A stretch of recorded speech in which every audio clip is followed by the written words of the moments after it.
So hey my dear audience, how you all, कैसे हो आप लोग। और सॉरी फॉर द डिले, मतलब मेरा ऐसा कोई इंटेंशन नहीं था, मुझे कुछ बहुत ज़्यादा इंपॉर्टेंट काम था। सो उसके लिए I am really sorry, but now I am going to very very very particular and punctual towards the videos. मैं हर चीज़ आप लोगों को टाइम पर प्रोवाइड करने की कोशिश करूँगी, क्योंकि सारे मेरे काम ख़त्म हो चुके हैं। अब सिर्फ आपको पढ़ना है और हमारे साथ हम भी आपके साथ पढ़ेंगे। ओके, सो होप आप लोगों ने जो प्रीवियस वीडियोस हैं जो इस प्लेलिस्ट से रिलेटेड थी वो सब आपने देख ली होगी। बेसिकली 2 ही वीडियोस ऐसे हैं जो मुझे आप लोगों को एक्सप्लेन करनी थी और वो आप लोगों ने देख ली होगी। वो आपका बेसिकली बैकग्राउंड बनाएगा, आपका बेस बनाएगा किसी भी चीज़ को पढ़ने से पहले। जब भी आप कोई भी चीज़ पढ़ोगे तो एक बेस बनाना बहुत ज़रूरी होता है। तो वो जो 2 वीडियोज़ हैं वो आपका बेस बनाने वाली हैं। और इस टाइम में जो मैंने मतलब कुछ टाइम के लिए जो मैंने बोला था कि मैं इस सीक्वेंस में वीडियोज़ लाऊंगी, जो कि मैं नहीं ला पाई, तो उस टाइम मैंने ऑलरेडी आपको टेलीग्राम पे बोल दिया था कि आप लोगों को ये चीज़ देखनी है। मतलब एक जजमेंट की प्लेलिस्ट थी जो कि मैंने आप लोगों को बोला था कि आप लोगों को वो प्लेलिस्ट ज़रूर से ज़रूर देखनी है। और आई होप आप लोगों ने प्लेलिस्ट को विजिट किया होगा, देखा होगा, नोट्स बनाए होंगे। ओके, और जिन लोगों ने भी वो प्लेलिस्ट को विजिट किया है, जिन लोगों ने भी वो देखा है, तो आप लोगों की अगेन केस से रिलेटेड कुछ ना कुछ चीज़ें आपको ज़रूर समझ आएंगी। बट अगर आप लोगों ने नहीं देखा है तो भी कोई बात नहीं, क्योंकि हम आगे जब हम वीडियोज़ को जब हम आगे चलेंगे, आगे अपने इस कोर्स के आगे चलेंगे, तो वहाँ पर आप लोगों को बहुत सारी चीज़ें मिलने वाली हैं। हर चीज़ को मैं आप पर डिफाइन करूँगी। और एक और चीज़, आज की इस वीडियो के बाद आप लोगों की एक छोटी सी MCQ वाली वीडियो भी आएगी, ठीक है। तो सारी इन्फॉर्मेशन के लिए आप प्लीज़ टेलीग्राम चैनल को ज्वाइन करो, और आपको इसका लिंक जो है वो डिस्क्रिप्शन बॉक्स में मिल जाएगा।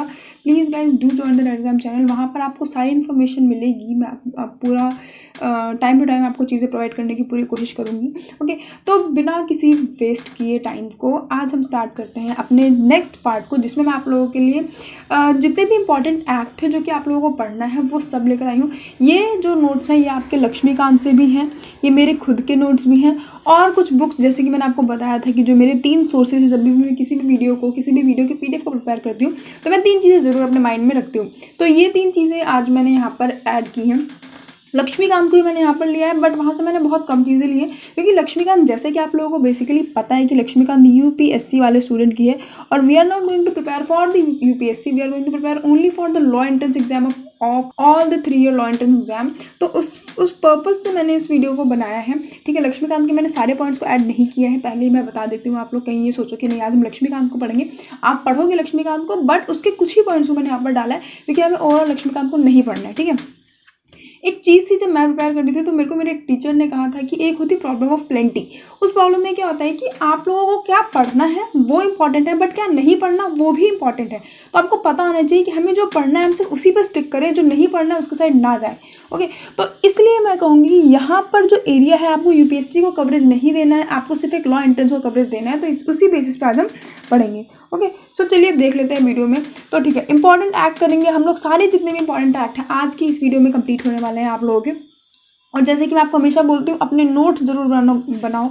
नोट्स एक ऐसा एरिया है जो मैं हमेशा ही हर एक स्टूडेंट को, जो भी इस वीडियो में, जो भी इन वीडियोस को देख रहा है, जो भी इवन तो अगर आप इन वीडियोस के अलावा कहीं और से पढ़ो, ऑब्वियसली बात है आप लोगों के अपने भी कुछ सोर्सेस होंगे जहाँ से आप पढ़ रहे हो, ठीक है। और होने भी चाहिए, क्योंकि किसी भी एक चैनल पर स्टिक करके नहीं रहना चाहिए। क्योंकि मैंने भी जब प्रिपेयर किया था मैंने बहुत सारे चैनल्स को प्रेफर किया था।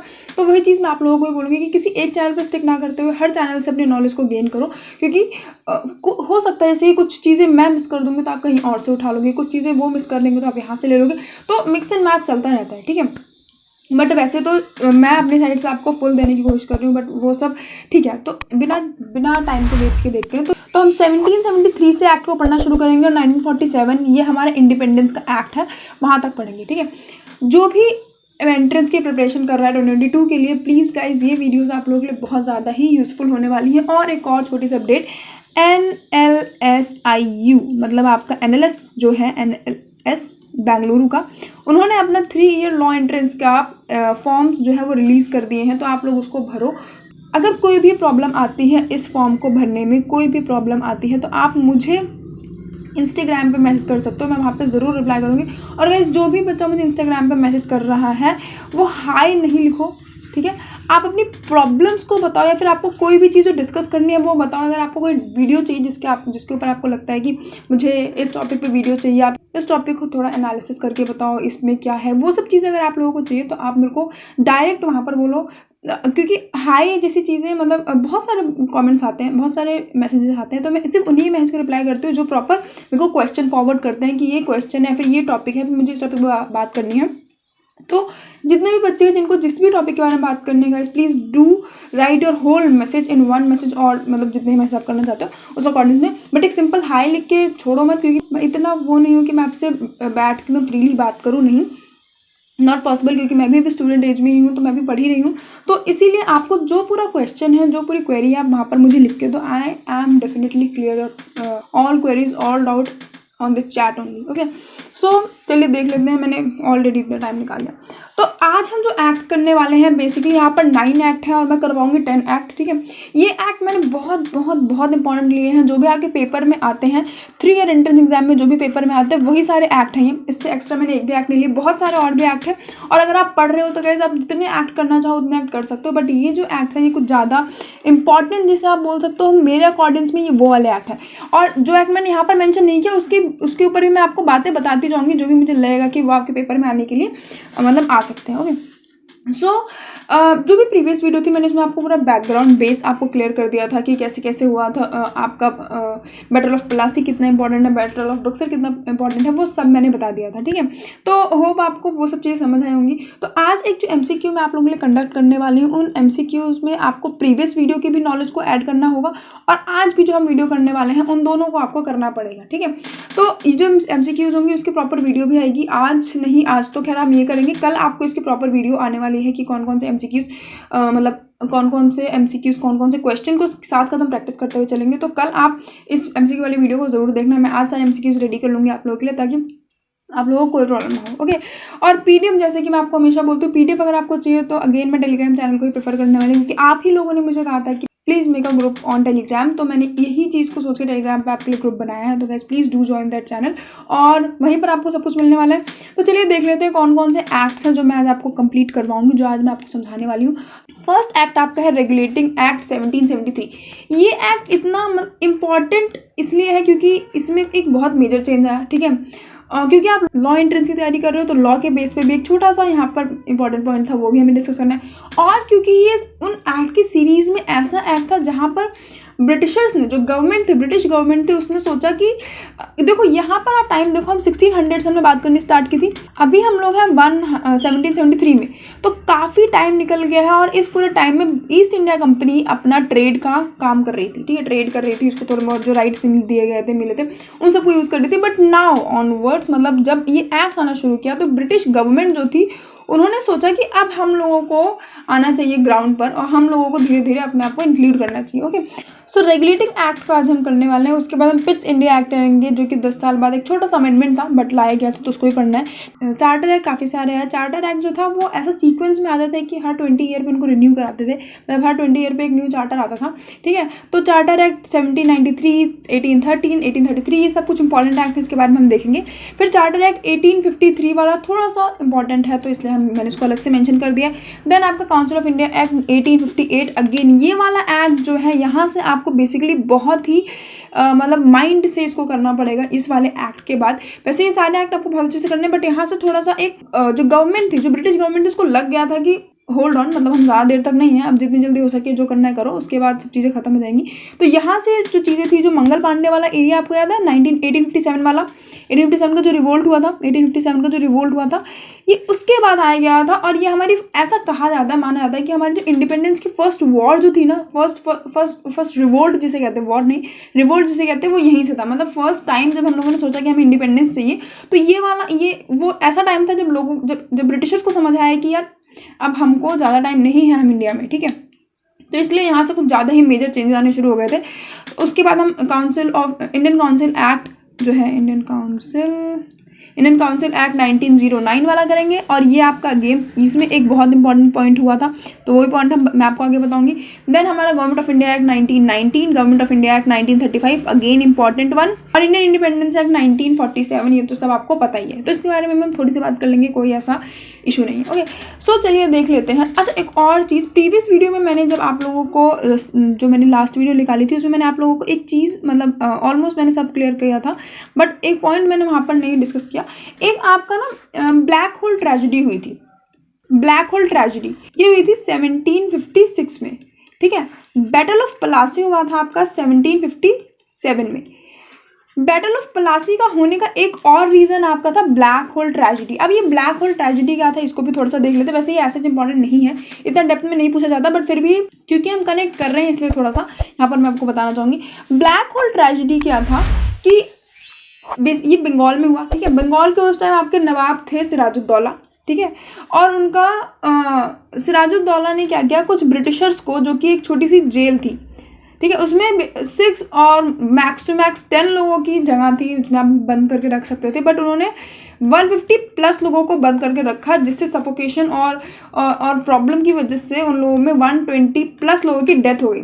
यहाँ से ब्रिटिशर्स को लगा कि अब हमको सामने से लड़ाई करनी चाहिए, क्योंकि ये हमारे मतलब ब्रिटिशर्स के ऊपर बेसिकली उन लोगों ने अटैक किया, ठीक है। तो ब्लैक होल ट्रेजेडी की वजह से भी आपका जो बैटल ऑफ प्लासी हुआ था 1757 का, वो हुआ था, ठीक है। एक मेरे को ये बताना था। उसके बाद एक छोटा सा और पॉइंट है जो मैं यहीं पर डिस्कस कर लेती हूँ। जो छोटा सा दूसरा पॉइंट है वो ये कि आपका एक फोर्ट विलियम है, फोर्ट विलियम आपको बनाया गया था कलकत्ता में, ठीक है। ये भी आपको पता होना चाहिए। ये ऐसे क्वेश्चंस जो है ना, ये आपके बीएचयू के पेपर में पूछे जाते हैं कि फोर्ट विलियम कहाँ बनाया गया था, कलकत्ता में क्या चीज़ बनाई गई थी, वो सब चीज़ें पूछे जाते थे। एक ही वाला पॉइंट में मुझे आपको बताना था। ओके, सो होप आपको ये छोटा सा जो 2 पॉइंट थे, मुझे ऐसा लग रहा था कि कुछ एंट्रेंस में ही पूछे जा सकते हैं, तो मैंने यहाँ पर उसको कंप्लीट किया। नेक्स्ट अब आते हैं, हम सीधे आते हैं आपके रेगुलेटिंग एक्ट 1773 पर। रेगुलेटिंग एक्ट 1773 पर जो ये मैंने बोल्ड में येलो लाइन में मार्क किया है, यही बेसिकली आपका याद करने वाले पॉइंट है, ये आपके नोट करने वाले पॉइंट है, ठीक है। तो आप इनको नोट करते हुए चलो, कॉपी बना लो, जैसे कि मैं आपको हमेशा बोलती हूँ, नोट करना बहुत जरूरी है, ठीक है। तो रेगुलेटिंग एक्ट में क्या हुआ था कि इससे पहले मतलब 1773 से पहले तक जो ईस्ट इंडिया कंपनी थी, उन्हीं का पूरा प्रॉपर रूल चल रहा था। वो ट्रेड कर रहे थे, जो भी उनको करना था, पॉलिटिकल राइट्स भी उनके पास आ गए थे, वो सब चीज़ें वो कर रहे थे, ठीक है। बट उसके बाद क्या होता है, ब्रिटिश गवर्नमेंट जो थी उनको लगा कि अब हम लोगों को आना चाहिए, क्योंकि जो ट्रेड था ना, उसमें थोड़ी सी घपलेबाजी हो रही थी, ठीक है। तो उस चीज़ की वजह से यहाँ पर जो गवर्नमेंट थी उसने सोचा कि थोड़ा सा हम लोगों को भी देखना चाहिए कि क्या हो रहा है वहाँ पर, ठीक है। तो उन्होंने रेगुलेटिंग एक्ट लाया और बेसिकली रेगुलेट करना स्टार्ट किया हमारे ईस्ट इंडिया कंपनी वाले लोगों को, कि वो अब इंडिया पर इतना मतलब अब इनके साथ जो ब्रिटिश गवर्नमेंट थी वो भी थोड़ा सा इन्वॉल्वमेंट दिखाएगी, ठीक है। तो इससे पहले जो पोस्ट थी वो यहाँ पर थी गवर्नर ऑफ बंगाल था, ठीक है। उसको बना दिया गया गवर्नर जनरल ऑफ बंगाल। ये आपको पता होगा, नहीं पता तो कोई बात नहीं, गवर्नर जनरल ऑफ बंगाल बना दिया।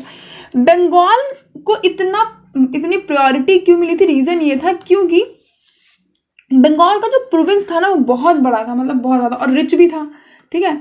यहाँ पर इसीलिए बंगाल को बहुत ज़्यादा मतलब प्रिविलेज दिया गया था ब्रिटिशर्स के साइड से, क्योंकि उनको ऐसा लगता था कि अगर बंगाल पे वो आ जाएंगे तो मेजॉरिटी पॉपुलेशन जो है इंडिया की, वो इनके कवर में आ जाएगी। तो अब हमने देख लिया कि गवर्नर ऑफ बंगाल जो था सो गवर्नर जनरल ऑफ बंगाल बना दिया गया, ठीक है। First governor general of Bengal कौन बनाए गए थे? ऐसे क्वेश्चंस हर लॉ एंट्रेंस एग्जाम में आते हैं, ऐसा नहीं है कि सिर्फ बीएचयू या डीयू या फिर एमएचसीटी, जितने भी लॉ एंट्रेंस एग्जाम है उसमें ऐसे क्वेश्चन जरूर आते हैं। जब भी वो हम हिस्टोरिकल बैकग्राउंड पढ़ते हैं इंडिया का, मॉडर्न इंडियन हिस्ट्री में कुछ चीज़ें देखते हैं, तो ये चीज़ जरूर पूछी जाती है कि first governor general of Bengal कौन थे। तो वो हमारे थे लॉर्ड वॉरेन हेस्टिंग। तो इसको याद रखना, लॉर्ड वॉरेन हेस्टिंग जो थे वो आपके first governor general of Bengal थे। Subordination of the presidencies of Bengal and Madras to that the Bengal, मतलब ये बंगाल के साथ साथ कुछ और एरियाज को भी कवर करते थे। इनको गवर्नर जनरल ऑफ बंगाल क्यों कहा गया? क्योंकि पहले जो इंडिया था उसमें यहाँ पर आपका बंगाल हो गया, यहाँ पर आपका मद्रास हो गया, यहाँ पर आपका बॉम्बे हो गया, तो ये तीनों अलग अलग एरिया में अपने आप को मतलब यहाँ पर अपने गवर्नर्स थे, ठीक है। उसके बाद क्या किया गया, जब ये वाला रेगुलेटिंग एक्ट आया तो इन लोगों ने मतलब ब्रिटिशर्स ने इन सब को एक जगह करके यहाँ पर कर दिया कि अब यहाँ पर ये जो गवर्नर ऑफ बंगाल था उसको गवर्नर जनरल ऑफ बंगाल बना देंगे, और वो अब इन तीनों के पर भी अपने आप को स्टैब्लिश करेगा। मतलब जो होल एंड सोल पावर होने वाली है वो आपके गवर्नर जनरल ऑफ बंगाल के पास होने वाली है, जो कि वॉरेन हेस्टिंग थे फर्स्ट, ठीक है। देन इसके बाद आपको जो दूसरी पॉइंट याद रखना है वो पॉइंट याद रखना है कि रेगुलेटिंग एक्ट 1773 से ही सुप्रीम कोर्ट ऑफ कलकत्ता की स्टैब्लिशमेंट हुई थी, जो कि मैंने आपको आई गेस थोड़ी देर पहले ही बताया है कि जो फोर्ट विलियम था वो हमारा सुप्रीम कोर्ट था कलकत्ता का, 1774 में इसको स्टैब्लिश किया गया। तो क्वेश्चन पता है कैसे आता है, पूछा जाता है कि सुप्रीम कोर्ट कोर्ट की स्टैब्लिशमेंट, मतलब सुप्रीम कोर्ट, कैलकाटा की सुप्रीम कोर्ट की स्टैब्लिशमेंट कब की गई थी, तब आपको ऑप्शन में मिलेंगे 1774 या फिर और कुछ डेट, या फिर अगर वो किसी कोई एक्ट के अकॉर्डिंग से पूछते हैं तो रेगुलेटिंग एक्ट आपको वो ऑप्शन में जरूर देंगे। ठीक है, तो इस तरीके से आप जब क्वेश्चन को सॉल्व करो तो आपको ऐसे पता होना चाहिए। जब ये सुप्रीम कोर्ट बना तो जैसे कि अभी हमारे सुप्रीम कोर्ट की जो स्ट्रेंथ है वो आपकी CGI प्लस 33 जजेज है, वैसे उस टाइम भी होता था कि अगर सुप्रीम कोर्ट बन रहा है तो उसमें कुछ लोग तो होने चाहिए उस पर काम करने के लिए, तो आपके वहाँ पर थे एक चीफ जस्टिस था और 3 अदर जजेस के साथ मिलकर ये सुप्रीम कोर्ट ऑफ कैलकाटा की इस्टेब्लिशमेंट की गई थी वहाँ पर फोर्ट विलियम में 1774 में। तो अगर हम रेगुलेटिंग एक्ट की बात करें तो आपको अपने एंट्रेंस एग्जाम के पॉइंट ऑफ व्यू से 3 चीज़ें याद रखनी है जो कि मैंने यहाँ पर बता रखी है। पहला कि गवर्नर ऑफ बंगाल को बना दिया गया गवर्नर जनरल ऑफ बंगाल, और अब गवर्नर जनरल ऑफ बंगाल के पास 3 प्रोविंसेस थे, पहला खुद का बंगाल, दूसरा बॉम्बे और मद्रास, ये तीनों जो एरिया थे वो आपके बंगाल के पास थे। ठीक है, मतलब उनके ऊपर पावर थी इनकी। ठीक है, देन आपकी सेकंड चीज जो है सुप्रीम कोर्ट ऑफ कैलकाटा की स्टैब्लिशमेंट की गई थी 1774 में। ठीक है, और उसके अंदर आपके एक चीफ जस्टिस था और उसके साथ 3 अदर जजेस थे जो कि मिलकर आपके सुप्रीम कोर्ट में काम करते थे। ओके, सो रेगुलेटिंग एक्ट का इतना एरिया आपको समझ आ गया होगा और ये 3 पॉइंट आपने अपनी कॉपी में लिख लिए होंगे। मैं यही सोच के नेक्स्ट वाले एक्ट में मूव करते हैं जो कि आपका पिट्स इंडिया एक्ट 1784। इसको बेसिकली आप छोटा सा अमेंडमेंट भी कह सकते हो, क्योंकि अभी यहाँ पर हमने देखा कि जो भी गवर्नर है, जो भी ईस्ट इंडिया कंपनी है उसके ऊपर आपने रेगुलेट करना स्टार्ट कर दिया है। ठीक है, आपने ईस्ट इंडिया कंपनी ने गवर्नर ऑफ बंगाल बनाया था, आपने गवर्नर जनरल ऑफ बंगाल कर दिया, 3 प्रेसिडेंसीज को उसके अंडर में कर दिया, मतलब उसके अंडर में आ गई वो 3 प्रेसिडेंसीज। तो ऑब्वियस सी बात है ईस्ट इंडिया कंपनी को मतलब अच्छा नहीं लगा होगा, तो इसलिए ये जो रेगुलेटिंग एक्ट है वो ज़्यादा अच्छे से नहीं आ पाया, नहीं उसको यूज़ कर पाया। ठीक है, उसके बाद इसमें थोड़ी सी अमेंडमेंट किया गया और यहाँ पर पिट्स इंडिया एक्ट आया है 1784 में। यहाँ पर क्या किया गया, यहाँ पर 2 बॉडीज क्रिएट की गई जिसमें कहा कि ठीक है आप कर रहे हो, आपके साथ साथ हम भी आ जाते हैं। तो यहाँ पर 2 बॉडीज क्रिएट की गई, एक आपका किया गया कोर्ट ऑफ डायरेक्टर्स और दूसरा आपका किया गया बोर्ड ऑफ कंट्रोल। ठीक है, कोर्ट ऑफ डायरेक्टर जो था वो ट्रेड अफेयर्स को करने वाला था, जो कि आपकी ईस्ट इंडिया कंपनी वाले थे, क्योंकि वो ट्रेड के ऊपर काम कर ट्रेड करने आए थे इंडिया में, तो इसलिए तो आपका कोर्ट ऑफ डायरेक्टर था वो ट्रेड्स के लिए था। ठीक है, तो ट्रेड अफेयर को करने के लिए कोर्ट ऑफ डायरेक्टर्स बनाया गया। देन बोर्ड ऑफ कंट्रोल उनकी हेल्प करने के लिए बनाया गया, कह सकते हो, बट ऐसा कुछ नहीं था। पॉलिटिकल अफेयर्स को मैनेज करने के लिए ये आपके थे ब्रिटिश पार्लियामेंट, मतलब ब्रिटिश पार्लियामेंट नहीं कह सकते, ब्रिटिश गवर्नमेंट जो थी वो यहाँ पर थी। ठीक है, तो ये चीज़ें, ये 2 चीज़ आपको पता होनी चाहिए। इसमें आपको सिर्फ ये पता होना चाहिए कि कोर्ट ऑफ डायरेक्टर्स और बोर्ड ऑफ कंट्रोल जो थे वो बनाए गए थे पिट्स इंडिया एक्ट के अंदर। अब इसमें कितने मेंबर्स थे, वो कैसे आए थे, कहाँ से आए थे, वो करने की आपको ज़रूरत नहीं है। ठीक है, जो आपके कोर्ट ऑफ डायरेक्टर्स थे उसमें आपको, जैसे कि मैंने आपको बताया, कमर्शियल अफेयर्स को करने वाले थे। तो and create a new body board of control for the political affairs, ये मैंने ऊपर आपको एक्सप्लेन कर दिया। आई गेस मैंने दोबारा वही चीज़ को लिख दिया। और यहाँ से आपकी स्टैब्लिशमेंट होती है डुअल गवर्नमेंट की, क्योंकि यहाँ पर आपकी ईस्ट इंडिया कंपनी भी है और यहाँ पर आपकी ब्रिटिश गवर्नमेंट भी है। तो ये 2 लोग मिलकर अब इंडिया के ऊपर अपने आप को स्टैब्लिश कर रहे हैं, तो इसीलिए हमने यहाँ पर नाम दे दिया डुअल गवर्नमेंट का, क्योंकि 2 लोग मिलकर कर रहे हैं। तो पिट्स इंडिया एक्ट से पहली बार डुअल गवर्नमेंट का कॉन्सेप्ट स्टार्ट हुआ था। ठीक है, तो यहाँ पर आपको सिर्फ एक पॉइंट याद करना है कि डुअल गवर्नमेंट, अगर आप फर्स्ट टाइम बोले कि पहली बार डुअल गवर्नमेंट कहाँ से स्टार्ट हुआ था, तो पिट्स इंडिया एक्ट 1784 का एक्ट था, जिसमें 2 बॉडीज को बनाया गया था। एक था आपका कोर्ट ऑफ डायरेक्टर, दूसरा था आपका board of control. Court of director trade affairs को मैनेज कर रहे थे और बोर्ड ऑफ कंट्रोल जो था पॉलिटिकल अफेयर्स को मैनेज कर रहे थे। ओके, नेक्स्ट आते हैं फटाफट चार्टर एक्ट 1813 पर। चार्टर एक्ट 1813, जैसे कि जितने भी चार्टर थे उसमें यह था कि हर 20 ईयर पे इसको हम रिन्यू करेंगे या फिर इसको आगे हम फर्दर आपको लेकर आएंगे। चार्टर एक्ट 1813 के जो क्रिश्चियन मिशनरी को ये बोला गया कि अब आप लोग पूरा ऑल ओवर इंडिया में अपने आप को फैला सकते हो, स्टैब्लिश कर सकते हो। क्रिश्चियनिटी को एक्सेप्ट करने की बात यहाँ पर स्टार्ट की। एनलाइटमेंट क्या होता है कि लोगों के दिमाग में कुछ आना, मतलब उनको बुद्धि देने के जैसे काम जो था उसको स्टार्ट किया गया। ठीक है, और यहाँ पर आप एक और चीज़ लिख सकते हो, यहाँ से आपकी वेस्टर्न एजुकेशन को भी थोड़ा सा यहाँ पर रोल मिला, वेस्टर्न एजुकेशन। ठीक है, वेस्टर्न एजुकेशन भी यहाँ से स्टार्ट हुआ। तो चार्टर एक्ट 1813 में आपको सिर्फ इतना याद रखना है कि वेस्टर्न एजुकेशन स्टार्ट होती है आपकी चार्टर एक्ट 1813 से, जहाँ से आपने इंग्लिश लैंग्वेज को स्टार्ट किया, मतलब वेस्टर्न एजुकेशन यहाँ से स्टार्ट होती है। और क्रिश्चियन मिशनरीज को बोला गया कि आप क्रिश्चियनिटी को लोगों के बीच तक पहुँचाओ, तो यहाँ से वो चीज़ स्टार्ट हुई। नेक्स्ट आते हैं charter act 1833। Charter act 1833 again एक इंपॉर्टेंट एक्ट आ जाता है, क्योंकि यहाँ पर फाइनल स्टेप जो सेंट्रलाइजेशन का था ना, अभी हमने रेगुलेटिंग एक्ट में देखा कि यहाँ पर जो गवर्नर ऑफ बंगाल था ना, उसको बेसिकली हेड बना दिया गया था अब तक। फिर उसके बाद हमने देखा कि यहाँ पर 2 लोग मिलकर काम कर रहे हैं, but at the end power जो है वो ब्रिटिशर्स के हाथ में आने वाली है। तो चार्टर एक्ट 1833 में जो वर्ड सेंट्रलाइजेशन था उसको स्टार्ट किया गया कि अब जो हेड पावर है ना वो कोई एक ही है, हेड पावर जो है वो किसी एक के पास ही होगी, ठीक है। तो सेंट्रलाइजेशन, और जो को बेसिकली वो थे आपके जो ब्रिटिश गवर्नमेंट थी उसके पास होगी, बट इनके साथ ईस्ट इंडिया कंपनी भी मिलकर काम करी, ये भी याद रखना। Complete abolition of companies monopoly over the trade, मतलब ट्रेड पर जो कंपनी की मोनोपोली थी कि मतलब सिर्फ ईस्ट इंडिया कंपनी ही ट्रेड करेगी, उसको हटा दिया गया। मतलब ये भी कहा गया कि ईस्ट इंडिया कंपनी है उसका इंडिया से ट्रेड ऑलमोस्ट खत्म कर दिया गया, बट उनके चाइना वाला जो ट्रेड था ना, वहाँ से वो टी का ट्रेड कर सकते थे, चाय की जो ट्रेडिंग होती है वो हो सकती है, बट इंडिया से जो ट्रेड था उसको बहुत ही ज़्यादा कम कर। तो ट्रेड के राइट भी उनसे धीरे धीरे छीने जा रहे हैं, मतलब लिए जा रहे हैं, कंपनी मोनोपोली को खत्म किया जा रहा है, ठीक है। देन आते हैं गवर्नर जनरल ऑफ बंगाल, अभी तक हमने पढ़ा, तो गवर्नर जनरल ऑफ बंगाल को हटा के कर दिया गया गवर्नर जनरल ऑफ इंडिया। यहीं पर आया है आपका सेंट्रलाइजेशन का पॉइंट, क्योंकि अब जो गवर्नर जनरल ऑफ बंगाल था उसको नाम दे दिया गया गवर्नर जनरल ऑफ इंडिया, मतलब अब ऑल ओवर इंडिया का जो हेड है वो गवर्नर जनरल ऑफ इंडिया है, ठीक है। और यहाँ से सेंट्रलाइजेशन स्टार्ट होती है, और यहीं से, और इन लोग, और जो गवर्नर जनरल ऑफ इंडिया था उसको 2 पावर दी गई, एक होता है सिविल पावर, एक होता है मिलिट्री पावर, ये दोनों ही power governor general of India को दे दी गई। और first governor general of India जो आपके बने थे वो विलियम बेंटिक थे। तो ये भी पॉइंट आपको याद रखना है कि first governor general of India जो थे वो विलियम बेंटिक थे। इस वाले पॉइंट को पढ़ते हैं, इसमें क्या लिखा हुआ है, it reduce the company from the governing body to a mere administrative body of the government of British government. मतलब अब जो कंपनी है उसको गवर्निंग बॉडी से हटाकर सिर्फ एक एडमिनिस्ट्रेशन बॉडी बना दिया गया कि आप सिर्फ एडमिनिस्ट्रेशन करो, आगे हम गवर्न कर लेंगे, चीज़ों को हम देख लेंगे, ठीक है। तो यहाँ से कंपनी को आप देख रहे हो, कंपनी को साइड किया जा रहा है, ठीक है। उसके बाद आगे जो आप आगे पढ़ोगे तो जो गवर्नमेंट जो ब्रिटिश गवर्नमेंट थी वो बेसिकली हेड बनकर ऊपर आएगी, अभी कंपनी को साइड करने के प्रोसेस को चलाया जा रहा है, ठीक है। और आपकी जो लॉ कमीशन है वो यहीं से स्टेब्लिश होती है। फर्स्ट लॉ कमीशन जो है was constituted and for consolidating, codifying and improving Indian laws को बनाने के लिए लॉ कमीशन स्टार्ट होता है। और आपको याद है लॉ कमीशन जो है वो फर्स्ट आपकी लॉ कमीशन यही थी, ठीक है, फर्स्ट लॉ कमीशन। तो फर्स्ट लॉ कमीशन आपकी ये बनी। अब इसमें कुछ और चीज़ों को देख लेते हैं, जैसे कि मैंने यहाँ पर ऐड नहीं किया, बट आप यहाँ पर जो बहुत इंपॉर्टेंट जो स्टैटिक वाले सेक्शन को जो यूनिवर्सिटीज़ बहुत ज़्यादा कवर में रखती हैं, उनमें एक क्वेश्चन आता है कि एबॉलिश किया गया स्लेवरी को। तो अगर आपसे पूछा जाए कि स्लेवरी को कौन से टाइम में अबॉलिश किया गया, कौन से एक्ट के थ्रू अबॉलिश किया गया इंडिया में, तो आप बताओगे charter act 1833।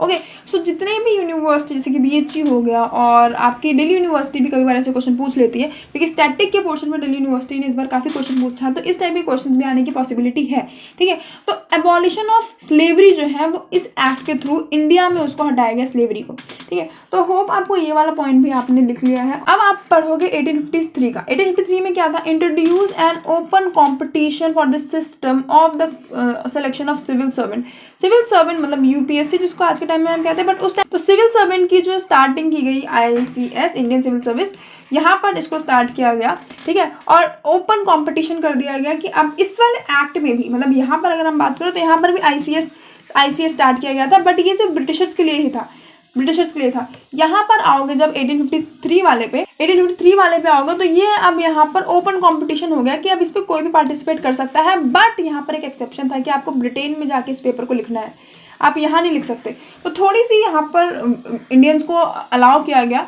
But at the end वो ब्रिटेन में था तो थोड़ा सा मुश्किल था। बट तो फर्स्ट अगर आपके ICS की बात करें तो सत्येंद्र सिन्हा बने थे आपके फर्स्ट ICS, मतलब इंडियन सिविल सर्विसेज के जो फर्स्ट इंडियन थे जिन्होंने ब्रिटिश के टाइम में एक इंडियन होके काम किया था, वो आपके सत्येंद्र सिन्हा थे, ठीक है। उसके बाद आते हैं हम लोग चार्टर एक्ट 1858 में। चार्टर एक्ट 1858 यहाँ से आपका आता है रूल ऑफ क्राउन। अब तक हम लोग पढ़ रहे थे, यहाँ तक हमने पढ़ा कंपनी रूल, ठीक है। तो अब हम आते हैं रूल ऑफ क्राउन पर। यहाँ पर आप देख सकते हो 1858, इससे पहले आया था 1857। 1857 बहुत फेमस है, जो कि है रिवोल्ट ऑफ 1857, मंगल पांडे वाला, ठीक है। तो 1857 आपका आता है, यहाँ पर लोगों को बहुत ज़्यादा, यहाँ पर इंडियंस को, हम लोगों को भी लाया जाए हमारे एडमिनिस्ट्रेशन में, ठीक है। तो यहाँ से पहली बार इसी को स्टार्ट किया गया था, और चार्टर 1858 लाया गया क्योंकि अब ब्रिटिशर्स को समझ आ गया था कि अगर हम लोग अभी नहीं संभलेंगे, तो हम इंडिया पे ज़्यादा दिन के लिए नहीं है, ठीक है। तो यहाँ से बेसिकली इंडियन ब्रिटिशर्स के अंदर एक डर आ गया कि ज़्यादा देर तक हम नहीं हैं, ठीक है। कुछ बहुत इंपॉर्टेंट जो मेजर चीज़ थी इस एक्ट के अंदर वो देख लेते हैं। सबसे पहले तो यहाँ पर स्टार्ट हुआ act for the good government of India. Good government क्या होता है? गुड गवर्नमेंट का मतलब होता है कि देखो, गुड गवर्नमेंट का मतलब होता है कि अब जो भी गवर्नमेंट होगी वो लोगों को आंसरेबल होगी, ठीक है। तो ये चीज़ यहाँ से स्टार्ट की गई, बट ऐसा कोई एस्टेब्लिशमेंट नहीं हुआ, बट ये नाम के लिए गुड गवर्नमेंट ऑफ इंडिया को कहा गया इस एक्ट को। नेक्स्ट पॉइंट है Indian administration was taken over the British crown. मैंने कहा था ना ब्रिटिश क्राउन स्टार्ट हो गया। अब तक कंपनी रूल था, मतलब ईस्ट इंडिया कंपनी थी, बट अब नहीं है, अब आपकी ब्रिटिश रूल है, ठीक है। Abolition of East India Company, जैसे कि मैंने आपको बताया ईस्ट इंडिया कंपनी को अबॉलिश कर दिया गया और transfer all the power to the British government. जितनी भी पावर थी जो अब तक आपके पास ईस्ट इंडिया कंपनी के पास, उसको हटा के अब ब्रिटिश गवर्नमेंट को दे दिया गया। और ये पावर्स कौन सी थी? बेसिकली ट्रेड की, जो अब तक हम लोग देख रहे थे ट्रेडिंग पावर, वो हटा दी गई। मैंने आपको बताया था ना प्रीवियस वाले उसमें एक्ट में, जिसमें कि उनको ट्रेडिंग पावर हटा दी गई थी, तो वही यहाँ पर उनको दिया गया। ईस्ट इंडिया कंपनी को यहाँ पर अबॉलिश किया गया और जो ट्रेडिंग पावर थी वो आपकी ब्रिटिश गवर्नमेंट को मिल गई। देन आते हैं पोर्टफोलियो सिस्टम को स्टैब्लिश किया गया। पोर्टफोलियो सिस्टम क्या होता है ये भी आपको पता होना चाहिए। तो पोर्टफोलियो सिस्टम इंट्रोड्यूस किया गया आपके इंडिया में। अगर हम बात करें पोर्टफोलियो सिस्टम क्या होता है, तो पोर्टफोलियो का मतलब होता है कि कुछ लोगों को कुछ मिनिस्ट्रीज़ को दे देना, ठीक है।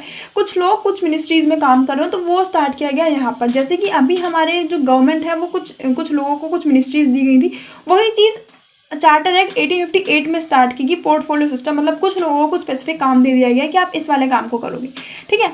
Ended system of dual government जो डबल गवर्नमेंट वाली बात हमने की थी, डुअल गवर्नमेंट वाली बात की थी, जो कि हमने पिट्स इंडिया एक्ट में देखा था कि वहाँ पर डुअल गवर्नमेंट थी, तो उसको हटा के हमने यहाँ पर उसको एंड किया गया। अब उसको एंड कैसे किया गया? अब देखो, जब मैंने यहाँ पर बताया कि abolition of East India company, मतलब अब ईस्ट इंडिया कंपनी है ही नहीं, तो ईस्ट इंडिया कंपनी का काम ही कौन करेगा?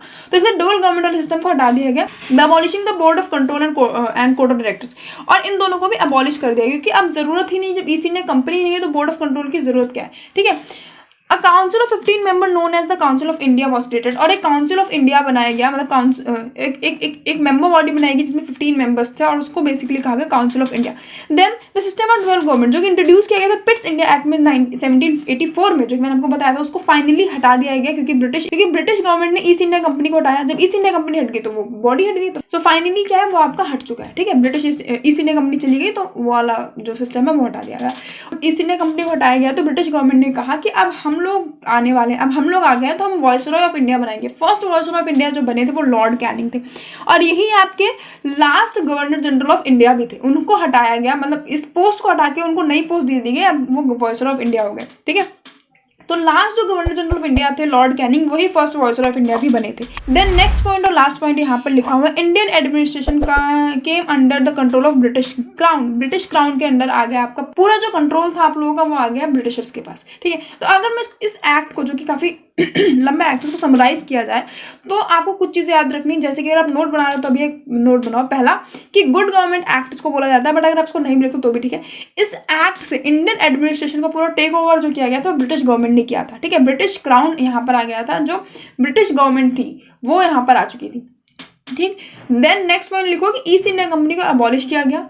थर्ड पॉइंट लिखो पोर्टफोलियो सिस्टम कहीं पर इंट्रोड्यूस किया गया, तो चार्टर एक्ट 1858 के थ्रू किया। ये question I am not sure BHU में इसको बहुत ही क्लियरली पूछा गया इस क्वेश्चन को, कि पोर्टफोलियो सिस्टम कहाँ पर स्टैब्लिश किया गया, कौन से एक्ट के थ्रू स्टैब्लिश किया गया, कब स्टैब्लिश किया गया। तो पोर्टफोलियो सिस्टम में आप लिखोगे, वहाँ पर एक इंपॉर्टेंट मार्क टिक कर लेना, यहाँ पर एक इंपॉर्टेंट लिख लेना कि पोर्टफोलियो सिस्टम जो है वो इंट्रोड्यूस किया गया था 1858 में चार्टर एक्ट के थ्रू, ठीक है। तो और यहीं से डुअल गवर्नमेंट का जो सिस्टम है उसको भी खत्म किया गया, पूरा सेंट्रलाइजेशन की गई, ठीक है। वायसरॉय बनाया गया, पहले जो आपका गवर्नर ऑफ इंडिया था, गवर्नर जनरल ऑफ इंडिया था, उसको हटा के वायसरॉय ऑफ इंडिया बना दिया गया। और फर्स्ट वायसरॉय ऑफ इंडिया जो बने थे वो लॉर्ड कैनिंग बने थे, और ब्रिटिश क्राउन जैसे कि आपको पता है कि उसके पास डायरेक्ट कंट्रोल आ गया था। तो 3-4 पॉइंट जो मैंने भी आपको बताया वो क्विकली आप रिवाइज कर लो और उसको अपने नोट में कर लो, ठीक है। इसके बाद एक और एक्ट है जो कि आपका 1861 में आया था, काउंसिल ऑफ इंडिया एक्ट, उसके बारे में भी थोड़ा सा एक्सप्लेनेशन देख लेते हैं। जैसे कि आप लोगों ने यहाँ पर देखा कि अब जो इंडियंस थे वो आना स्टार्ट हो गए हैं आपके एडमिनिस्ट्रेशन में। तो जब इंडियंस आए यहाँ पर आपके एडमिनिस्ट्रेशन में, तो वहाँ पर बेसिकली 3 ऐसे इंडियंस थे जो नॉमिनेट किए गए थे, उनके बारे में बात कर लेते हैं, जो कि थे आपके राजा ऑफ बनारस पहला, दूसरे थे आपके महाराजा ऑफ पटियाला, और तीसरे थे आपके सर दिनकर राव। ओके, सो ये कुछ लोग थे जो कि यहाँ पर आए, इनको 1861 का जो काउंसिल ऑफ इंडिया एक्ट था उसके अंदर इनको जगह मिली। और यहाँ पर जो हम देख रहे हैं 1958 में जब हमें बोला गया कि ब्रिटिशर्स ने इंडिया मतलब ब्रिटिशर्स को जो ईस्ट इंडिया कंपनी कंट्रोल अब खत्म हो चुका है, 1861 के काउंसिल ऑफ इंडिया एक्ट में इनको लाया गया। ठीक है, 1861 of council of India act जो इंडियंस को भी एडमिनिस्ट्रेशन में 1861 में कुछ नॉमिनेशन हुए, कुछ लोगों को ऐड किया गया जो कि इंडिया की साइड से, जैसे कि Raja of Banaras, Maharaja of Patiala and sir Tirupati Rao, इन तीनों को यहाँ पर ऐड किया गया। ये लोग नॉमिनेट थे, इलेक्शन में कोई चीज़ स्टार्ट नहीं हुई थी। 1909 में फर्स्ट टाइम सेपरेट इलेक्टोरेट की बात करेंगे जो कि अभी मैं आपको बताऊंगी, बट ये वाला एक पॉइंट जो कि मैं आपको इन तीनों का नाम आपको पता होना चाहिए। काउंसिल ऑफ इंडिया एक्ट 1861 में इन लोगों को लाया गया था, मतलब ये तीनों नाम जो है वो इस वाले एक्ट के थ्रू है। और ये बेसिकली बात करते हैं हमारे इंडियन एडमिनिस्ट्रेशन में। इंडियन एडमिनिस्ट्रेशन में इंडियंस की जो भूमिका है वो यहाँ से स्टार्ट होती है। उसके बाद इसको हम खत्म करें और नेक्स्ट चीज़ पर आते हैं जो कि इस वाले एक्ट में इतना ही इंपॉर्टेंट था जो कि मुझे आपको बताना था, क्योंकि ये तीन नाम आपके लिए इंपॉर्टेंट है। नेक्स्ट आते हैं हम लोग इंडियन काउंसिल एक्ट 1909। 1909 था आपका मॉर्ले मिंटो रिफॉर्म। ठीक है, मॉर्ले मिंटो रिफॉर्म इसको बोला जाता है। रिफॉर्म क्यों बोला जाता है? क्योंकि यहाँ पर सेपरेट इलेक्टोरेट की बात की गई थी मुस्लिम्स के लिए, जो कि आज तक हम लोग 1947 में जब हमें इंडिपेंडेंस मिली तो ये वाला पॉइंट हमें यहाँ पर भुगतना पड़ा। ठीक है, मॉर्ले मिंटो रिफॉर्म को देख रहे थे। मॉर्ले आपके थे सेक्रेटरी और मिंटो आपके वायसरॉय थे। इन दोनों ने मिलकर, मतलब इन्होंने मिलकर सेपरेट इलेक्टोरेट की बात की और काउंसिल ऑफ इंडिया 1909 में इस चीज़ को लाया गया। और अगर हम बात करें कि पहला इंडियन जो अपॉइंट किया गया था एज, मतलब उनको अपॉइंट किया गया था वायसरॉय के एग्जीक्यूटिव काउंसिल में, उनका नाम था सत्यनारायण सिन्हा। पहले वो थे जिनको अपॉइंट किया गया 1909 में, ओके, इस एक्ट के थ्रू। नेक्स्ट आते हैं 1919 का। 1919 का अगर हम देखें तो 1919 में कहते हैं मॉन्टेस्क्यू चेम्सफोर्ड रिफॉर्म, जो कि ये मॉन्टेस्क्यू चेम्सफोर्ड रिफॉर्म।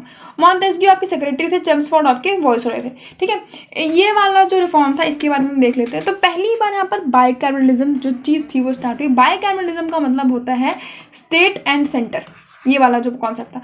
बट यहाँ पर देखो तो लेजिस्लेटिव असेंबली और आपकी काउंसिल ऑफ स्टेट बनाएगी। ठीक है, the number of member of council of, जो काउंसिल ऑफ स्टेट में जो मेंबर थे वो 60 थे। ये ऐसा आपको लिखने की जरूरत नहीं है, बट थोड़ा सा इन्फॉर्मेशन के लिए। और 34 मेंबर वर इलेक्टेड। यहाँ पर इलेक्शन स्टार्ट हुआ। यहाँ पर सेपरेट इलेक्टोरेट की बात की थी 1909 वाले एक्ट में। 1909 वाले एक्ट में आपको सेपरेट इलेक्टोरेट की बात की गई। 1909 में सेपरेट इलेक्टोरेट की बात की गई और यहाँ पर इलेक्ट किए गए कुछ लोगों को जो कि 5 साल के टर्म के लिए काम करने वाले थे। ओके, उसके बाद कुछ चीज़ों को और बनाया गया, जैसे कि यहाँ पर इंट्रोड्यूस किया गया डायरकी। डायरकी आपने वर्ड सुना होगा। डायरकी जो होता है कुछ ऐसी चीज़ें जहाँ पर कुछ सब्जेक्ट्स बनाए गए जो कि आप लोग, जो कि उन लोगों के बीच में, कुछ लोगों के बीच में डिवाइड किया गया। जैसे कि एक रिजर्व सब्जेक्ट था, एक ट्रांसफर्ड सब्जेक्ट था। रिजर्व सब्जेक्ट वो होते थे जो कि ब्रिटिशर्स के पास रिजर्व्ड थे कि यहाँ पर ब्रिटिश गवर्नमेंट ही रूल करने वाली, और ट्रांसफर्ड वो थे जहाँ पर बेसिकली इंडियंस को लाया गया कि ये वाले जो एरिया थे वो ज़्यादा अच्छे एरिया नहीं थे। तो अगर हम थोड़ा सा देख लें रिजर्व सब्जेक्ट में, जहाँ पर रेवेन्यू का अच्छा एरिया था, जैसे कि फाइनेंस हो गया, फाइनेंस वाला एरिया, लैंड टैक्सेशन वाला, फेमाइन हेल्प वाला, जस्टिस, पुलिस और पेंशन, क्रिमिनल्स, इन सब चीज़ों को लेकर ये सारी जो चीज़ें थी यहाँ पर आप लोगों को, ये आप देख लो एक बार ध्यान से। ठीक है, ये सारे आप लोगों के ब्रिटिशर्स के पास थे। और ये वाले एरिया जिसमें आपके एजुकेशन था, आपके लाइब्रेरी था, म्यूजियम था, लोकल सेल्फ गवर्नमेंट थी, वो सब आपके इंडियंस के पास था। तो ये 2 सब्जेक्ट बनाए थे डायरकी में। और पहली बार अगर हम बात करें कि प्रोविंस में डायरकी कहाँ शुरू होती, ये वाला क्वेश्चन अगेन मुझे याद है, BHU वाला जो क्वेश्चन पेपर सॉल्व करोगे तो आपको मिलेगा। तो यहाँ पर आप लोगों को 1919 वाला जो एरिया था, डायरकी स्टार्ट की गई थी प्रोविंस में। याद रखना ये क्वेश्चन आया है, डायरकी कहाँ पर स्टैब्लिश की गई, प्रोविंस में कब स्टैब्लिश की गई, तो 1919 में। नेक्स्ट आप लोगों का जो बहुत ज़्यादा इंपॉर्टेंट एक्ट है, और मॉन्टेस्क्यू चेम्सफोर्ड रिफॉर्म में जो चीज़ें हैं थोड़ी सी, वो भी मैं आपको एक और पॉइंट में बता देती हूँ। मॉन्टेस्क्यू चेम्सफोर्ड रिफॉर्म में जो और चीज़ें हुई, जैसे कि यहाँ पर अगेन सेपरेट इलेक्टोरेट की बात की, बट यहाँ पर कुछ और कम्युनिटीज़ को ऐड कर दिया गया। जैसे कि आपकी कुछ कम्युनिटी हैं सिख, क्रिश्चियंस और आपकी एंग्लो इंडियन और आपकी मुस्लिम्स, इन लोगों को भी यहाँ पर ऐड किया गया। ठीक है, मुस्लिम्स को तो पहले ऐड कर लिया गया था 1909 में, बट अब अगर हम बात करें सिख, क्रिश्चियन और एंग्लो इंडियन कौन होते हैं वो देख लेते हैं। एंग्लो इंडियन वो होते हैं जिनका पेरेंट साइड जो है, मतलब जिनका फादर साइड है वो ब्रिटिशर है और उनका मदर साइड इंडियन है, कि जो लोग होंगे वो एंग्लो इंडियन की कम्युनिटी में आएंगे। ठीक है, तो ये वाली चीज़ यहाँ पर आई। तो यहाँ पर अगेन 1919 में थोड़ा सा और सेपरेट इलेक्टोरेट की बात को और आगे किया गया और कुछ और कम्युनिटी को इसके अंदर ऐड किया गया। नेक्स्ट आते हैं 1935, जो कि गवर्नमेंट ऑफ इंडिया एक्ट है। इसका 60 से 70% हम लोगों ने अपने कॉन्स्टिट्यूशन में ऐड किया है सीधे। सो 1935 वाला, जैसे कि यहाँ पर आप देखो एबॉलिशन ऑफ डायरकी, ये अबॉलिश की गई थी प्रोविंस से। प्रोविंस से इसको अबॉलिश कर दिया गया था। जैसे कि मैंने आपको ये प्रीवियस वाले एक्ट में बताया 1919 में, जिसमें आपको बताया कि अबॉलिशन की स्टैब्लिश किया गया था डायरकी को प्रोविंस में, यहाँ पर उसको अबॉलिश किया गया। ठीक है, उसके बाद यहाँ पर ऑल इंडिया फेडरेशन स्टार्ट किया जो कंसिस्ट करता है प्रोविंसेस को और असेंबलीज को, प्रिंसली स्टेट्स को। ठीक है, इसका मतलब है कि आपके सेंटर में डायरकी को स्टार्ट किया गया। ठीक है, ये वाले क्वेश्चन थोड़े से समझने वाले हैं। ऑल इंडिया फेडरेशन कंसिस्ट किया गया जिसमें आपको प्रोविंस और प्रिंसली स्टेट दो चीज़ों को बनाया गया। देन कुछ डिवीजन ऑफ पावर की गई जो कि आज भी आपको मिलता है आपका शेड्यूल 7 में। अगर आप चेक करोगे तो आपकी जो यूनियन और स्टेट और जो भी कॉन्करेंट लिस्ट है वो यही है। पहले जब हम स्टार्ट करें तो उनको इन नाम से जाना गया था, जैसे कि फेडरल लिस्ट, प्रोविंशियल लिस्ट और कॉन्करेंट लिस्ट, और जो सब्जेक्ट थे वो 59, 54 और 36 थे। ठीक है, तो इसको आप नोट कर लो, इसको आप याद कर लो। वैसे तो इसको इतना डेप्थ में नहीं पूछेंगे, बट फिर भी थोड़ा सा आपकी नॉलेज होनी चाहिए। और यहाँ पर बेसिकली बहुत ही वाइडर रेंज पे बाइकैमरलिज्म को स्टैब्लिश किया गया, जो कि ये वाले एरिया में आप देख सकते हो। Okay, then separate electoral power जो डिप्रेस्ड क्लासेस थे, जैसे कि विमेंस होगी, कास्ट होगी, जो लेबर हो गए, उन लोगों के लिए डिप्रेस्ड क्लासेस जो थे उनके लिए इसको सेपरेट इलेक्टोरेट को स्टार्ट किया गया। ठीक है, तो ये वाला देख लो। और अगेन जो सबसे इंपॉर्टेंट है आरबीआई की एस्टेब्लिशमेंट। ये जो बेसिकली जो गवर्नमेंट जॉब के पेपर होते हैं ना, वहाँ पर ये क्वेश्चन उठता है कि आरबीआई का एस्टेब्लिशमेंट कौन से एक्ट के थ्रू किया गया था, ब्रिटिशर्स के साइड था। तो वो गवर्नमेंट ऑफ इंडिया एक्ट 1935 में आरबीआई को एस्टेब्लिश किया गया। ठीक है, then at the provincial state autonomy displaced dyarchy and responsible government was introduced. ठीक है, तो यहाँ पर जो आपकी डायरकी थी वो स्टार्ट की गई आपकी सेंटर लेवल पर, और रिस्पॉन्सिबल गवर्नमेंट को इंट्रोड्यूस किया गया यहाँ पर। ओके, सो होप आपको गवर्नमेंट, इसमें बहुत सारी चीज़ें हैं गाइस, बस थोड़ी थोड़ी चीज़ें। गवर्नमेंट ऑफ इंडिया एक्ट से ऐसा क्वेश्चन नहीं आता, बट आप सोर्स वाला एरिया करोगे ना, कॉन्स्टिट्यूशन के जो सोर्स है, कॉन्स्टिट्यूशन का जब सोर्स करोगे तो उस time government of India act के बारे में काफ़ी सारे, मतलब गवर्नमेंट ऑफ इंडिया एक्ट से काफ़ी सारी चीज़ें पूछी जाती है। तो जब हम सोर्सेज को पढ़ेंगे तो मैं आपको वहाँ पर हर एक चीज़ को बता दूंगी अभी, बट आप इतना समझ लो कि इतना इंपॉर्टेंस होल्ड करता है ये। ठीक है, नेक्स्ट आते हैं आपका last act, Indian independence act 1947। आपका जब हमने फाइनली इंडिपेंडेंस ली, ठीक है, तो हमारा ये जो इंडियन इंडिपेंडेंस एक्ट था, उसको सबसे पहले जब इसको प्रपोज किया गया था तो 4 जुलाई 1947 को किया गया था, ब्रिटिश पार्लियामेंट किया गया था, और इसको पास किया गया था 18 जुलाई 1947 को। ये वाला पॉइंट जो है वो इंपॉर्टेंट है, अगर आप चाहो तो इसको नोट कर सकते हो, और आपको नोट करना चाहिए क्योंकि ये पूछा जा सकता है कि जो हमारा इंडियन इंडिपेंडेंस एक्ट था उसको कब पास किया गया था। तो 18 जुलाई 1947 में, और इसको लाया कब गया था, 4 जुलाई 1947 में। कहाँ पर लाया गया था, ब्रिटिश पार्लियामेंट में। ओके, उसके बाद इस एक्ट में एक डेट फिक्स की थी 15 अगस्त 1947। ये डेट फिक्स की थी जहाँ पर कहा गया था कि 2 डोमिनियन बन जाएंगे, जिसका नाम होगा इंडिया और एक का होगा पाकिस्तान। ठीक है, और इनको सारी रिस्पॉन्सिबिलिटी हैंड ओवर कर दी जाएगी, पावर्स दे दिया जाएगा और कॉन्स्टिट्यूट कर दिया जाएगा इनकी असेंबलीज को और कुछ स्टेट्स को। ठीक है, तो ये चीज़ आप याद रखना कि 2 डोमिनियन यहीं से बने थे। उसके बाद आता है there would be separate governor general of each dominion. हर डोमिनियन, जब आप अलग 2 डोमिनियन बना रहे हो, 2 स्टेट बना, 2 कंट्री बना ही रहे हो, तो उनके लिए अलग अलग गवर्नर जनरल भी होंगे। ठीक है, तो इंडिया और पाकिस्तान के लिए अलग अलग गवर्नर जनरल हुए। और अगर हम पाकिस्तान को अगर आप स्टेट्स देखोगे जो पाकिस्तान को दिए गए थे, इंडिया के पार्ट के अंदर दिया गया था, बंगाल वाले एरिया को पाकिस्तान को दिया गया था, पंजाब वेस्ट पंजाब वाले को दिया गया था, सिंध को दिया गया था, और असम के डिस्ट्रिक्ट को यहाँ पर पाकिस्तान को दिया गया था। ओके, सो कुछ ऐसे स्टेट्स है जो दिए गए थे पाकिस्तान को इंडिया की साइड से, मतलब इंडिया के अंदर से। ठीक है, तो होप आपको चीज़ें समझ आई होंगी गाइस। बहुत आई गेस लंबा वीडियो हो गया है, बट और अगर कोई भी चीज़ आपको डाउटेबल लगती है तो guys please do comment, I am here to explain all the doubts of yours, and hope आपको चीज़ें समझ आई होंगी, जो भी चीज़ें मैंने यहाँ पर एक्सप्लेन की होगी। और अगर कोई भी डाउट हो तो मुझे ज़रूर कमेंट करना, मैं आपको बताऊँगी। और अगर आप अब तक इस चैनल पर बने हुए हो तो guys please do subscribe the channel, hit the bell icon and like the video. Okay, so मिलते हैं और किसी वीडियो में, टिल देन गुड बाय।